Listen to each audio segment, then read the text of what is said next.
From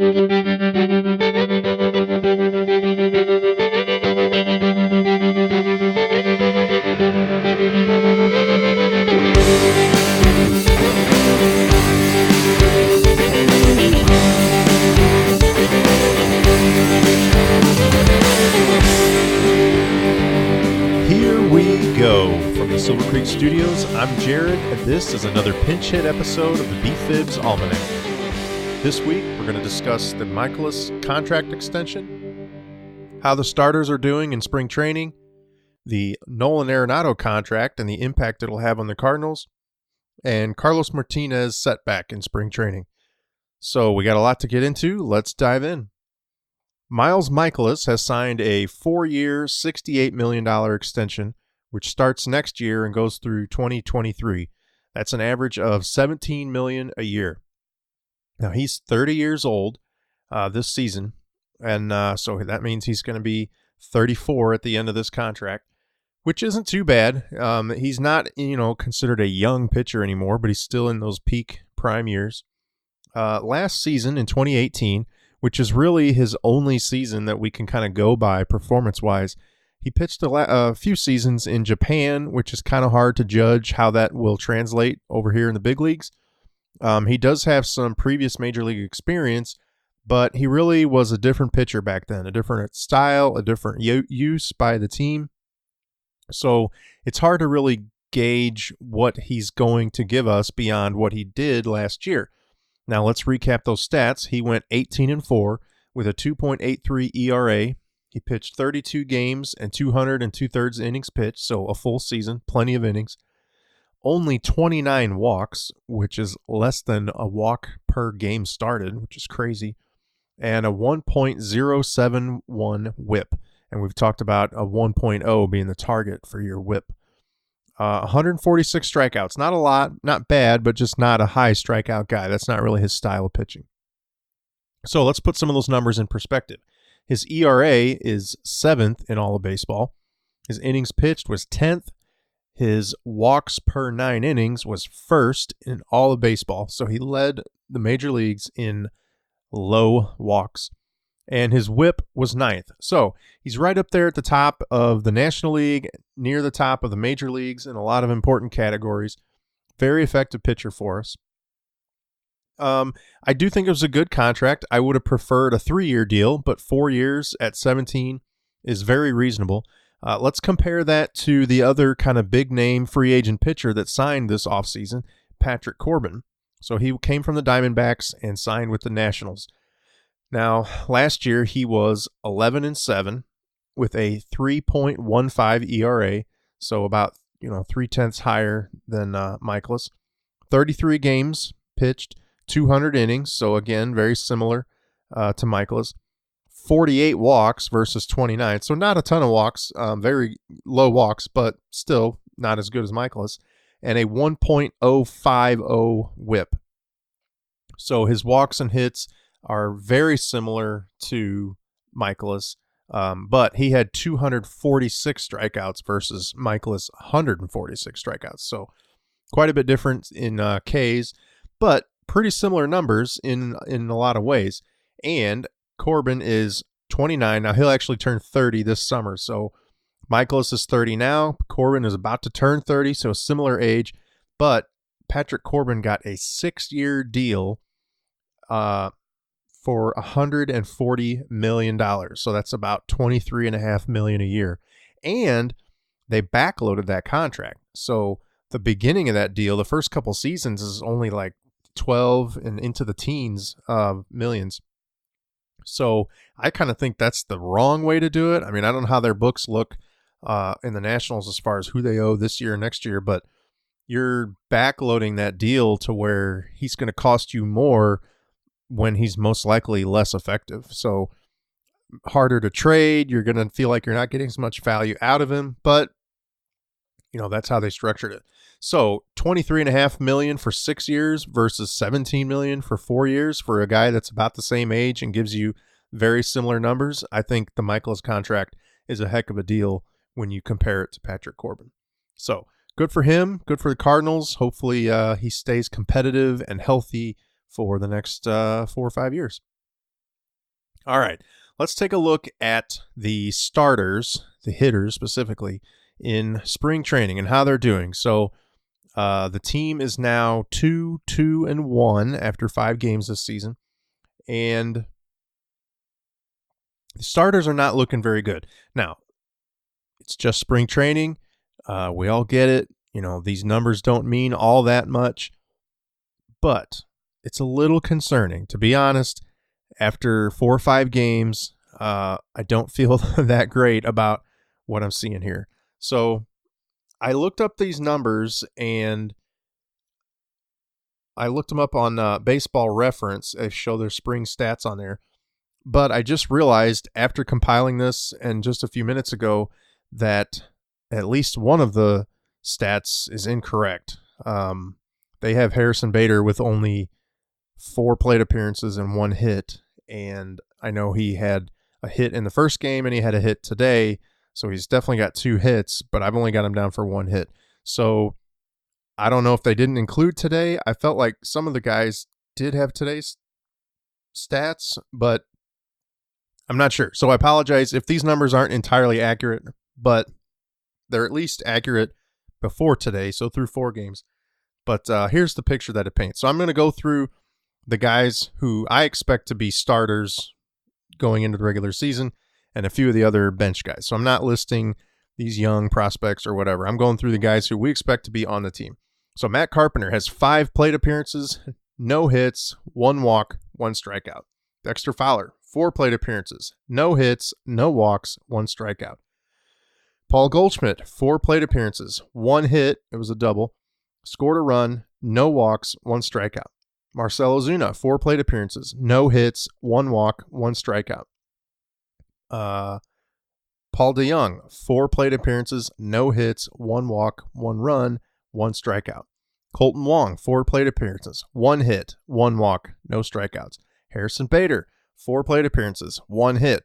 Again, I think he had another one today, so I'm not sure about all these, but no walks, 3 strikeouts. Jose Martinez, 6 plate appearances, 1 hit, 2 walks, 1 strikeout. Tyler O'Neill, 5 plate appearances, 1 hit, it was a home run, scored a run, 1 walk, 1 strikeout. Jed Jerko, 4 plate appearances, 1 hit, 1 walk, 1 strikeout. Jairo Munoz, 6 plate appearances, 2 hits, no walks, 1 strikeout. So a lot of no hits and a lot of 1 hits in that group. Now, again, we're talking 4 or 5 plate appearances. A couple of these guys have 6 plate appearances. So in some cases, that's 1 game worth of stats. But in that 1 game, some of these guys are 0 for 4, 0 for 5, whatever. So again, it's early in spring. You don't worry too much about these stats. But when you kind of step back and look, they do have a new hitting coach. Some of these guys are changing their approach. This does kind of make you wonder if maybe this approach isn't working for them or they're just having to adjust to it and it's taking a little bit of time. I know I've kept a not too close eye on some of these other teams like the Cubs, and some of their guys, their starters, are putting up pretty good numbers early in the game. So the Cardinals have had a couple of games where they put up a lot of numbers, a lot of runs, but they're coming late in the game, not from the starters. It's these bench guys who are coming in, these prospects who aren't going to make the team, and they're the ones contributing, knocking these runs in. So it's a little concerning, but again, it's early. Don't worry too much about it. I just thought it was interesting that so many guys are seemingly struggling early in spring training. All right. Away from the Cardinals, kind of across baseball, is the Nolan Arenado contract. Now, this does have kind of a direct effect and impact on the Cardinals, which we'll get into. But Nolan Arenado just signed an 8-year, $260 million extension. That is an average of $32.5 million a year, which is the new AAV record, annual value record. So he is essentially the highest paid player per year in baseball. 8 years, $260 million. Now, he's 28 years old in April. He's about to turn 28. And he had a very good season last year. He's had pretty much 6 very good seasons. Gold Glover every year. MVP candidate every year. Home run leader the last 4 years. I mean, the guy's just been crazy good. Definitely a guy that Cardinals fans have had their eye on. We would like to get him, and a guy that even the Cardinals, I think, have talked about trying to acquire, whether it's through trade or he was about to hit free agency next year. But this 8-year extension pretty much seals the deal that he's not going anywhere, at least anytime soon. So let's look at what he did in 2018 and compare that to the other big name on the Cardinals, Paul Goldschmidt, and see how they compare to each other and maybe what the Cardinal fans can expect the team to have to look forward to as far as trying to re-sign him. So this past season, Arenado had 590 at-bats. Goldschmidt had 593. Arenado had 175 hits. Goldschmidt had 172 hits. Arenado had 38 home runs to Goldschmidt's 33. Arenado batted .297 to Goldschmidt's .290. Arenado had a .935 OPS to Goldschmidt's .922. And Arenado had a 5.6 WAR to Goldschmidt's 5.4. So very, very, very similar numbers all across the board. The most significant difference would be in the home runs, and only by 5, 38 home runs to 33 home runs that Arenado had 38. So really similar in a lot of the critical categories. Both good defenders. Now, I would argue that third base is a much more difficult and important position to have Gold Glove caliber defense at than first, but still, you want to have the best defense on the field, and these two guys provide you with two of the best gloves in all of baseball. So very similar numbers. Now, I would also say, as we discussed in the Goldschmidt solo episode, this past season was kind of trending downward for Goldschmidt. So he's actually had much better numbers than that over the last few years. So as good as Arenado was and as similar as Goldschmidt was to him this past season, Goldschmidt's actually been better over the last few years. But the last couple, he's sort of trended down. So it does kind of make you wonder if, at his age 32 next season, when he will be, starting the first year of that next contract, is he kind of reaching that point of decline where Arenado is about to turn 28. So at the point that they're starting those contracts, they're about, 4 years apart. So that being said, if they're 4 years apart and Arenado signed an 8-year deal, does it make sense to give Goldschmidt a 4-year deal?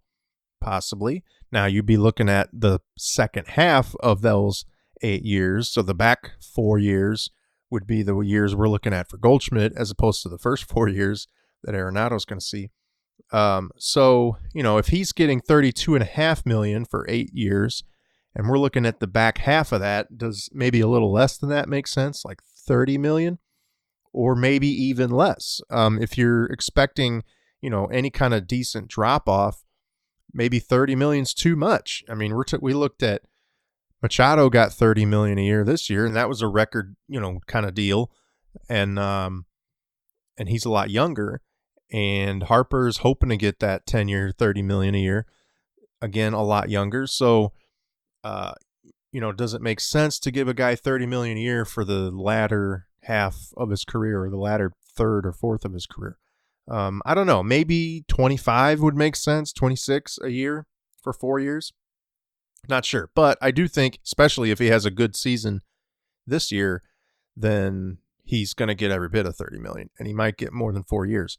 But I think starting at age 32, giving him a 4-year deal through 36 makes sense to me. So we'll see what he gets.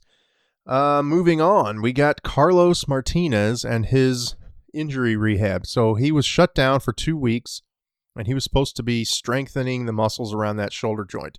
So doing a very specific set of exercises with team control. But yesterday he was given a PRP, platelet-rich plasma injection in that shoulder, and is now wearing a sling. The sling isn't really indicating that he can't move it or anything. He's just got to keep it still with that injection in there. So, but that automatically means he's shut down for an additional 2 weeks from the time of that shot. So we're looking at close to 3 weeks that he's going to miss. And at least in my opinion, that essentially shuts him down from being a starter heading into the start of the season. He's just not going to have time to condition his arm, to, get prepared to face hitters and be effective and all that. It just takes time to build up. These guys start out throwing 2 innings and then they work up to 3 in their next start and then hopefully 4 or 5. By the time spring finishes, they've maybe had an outing of 6 innings. Well, he's just not going to have time to do that. So what does that mean? Is he going to be starting the season as a reliever? Is he going to be starting the season in Memphis, being a starter down there, trying to build up his innings? We don't know yet. I would guess if he's healthy. I mean, this is all presuming that he gets through this shoulder muscle issue okay, that he's healthy and ready to go. But assuming that, I could see them putting him in the bullpen. I don't know about the closer. I know he ended the season last year as the closer, but they might not want to put that extra pressure on him. So I could see him being a setup guy. If we get desperate in need for a closer, no one's effective, maybe they'll slot him into that role temporarily until he can start. This is all going to depend on how everybody else does. But that leads to my next point. What's the impact going to be on the rotation with this?